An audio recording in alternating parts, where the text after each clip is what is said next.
ถามตัวเองซ้ำๆคือจังผีบ้าเมื่อความหักเฮามาฮอดสากสุดท้ายสากที่เจ้ามีเขาแล้วก็ยังมีอายสากที่คนต้องไปคืออายแม่นบ่สิไปต่อกะท้อสิพอกะเจ็บเอาให้ย้อนว่าในหัวใจมีเจ้าเท่านั้นเมื่อมาถึงทางแยกที่มีเขามากันหักอายถึงทางตันวันเจ้าปานใจสิหักหัวใจกลับคืนมาและสิรอท่าวันที่เจ้าประหารหัวใจเอาไว้ถอยก็เจ็บไปก็เจ็บเจ็บที่ใจ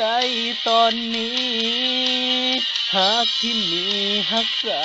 บ่ได้จะอ้อนวอนขอต่อเวลายังพ่ายแพ้อยู่ดีพอสถานะตอนนี้จังใดก็เจ็บ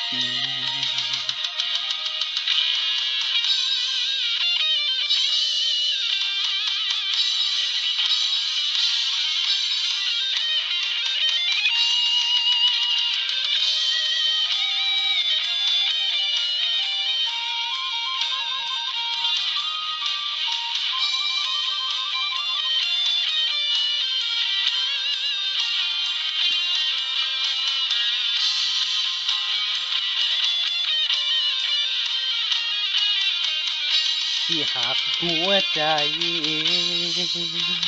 กลับคืนมาหรือสิรอท่าวันที่เจ้าประหารหัวใจเอาไว้ถอยก็เจ็บไปก็เจ็บเจ็บที่ใจตอนนี้หากที่มีหักษาบ่ได้จะอ้อนวอนขอต่อเวลายังพ่ายแพ้อยู่ดี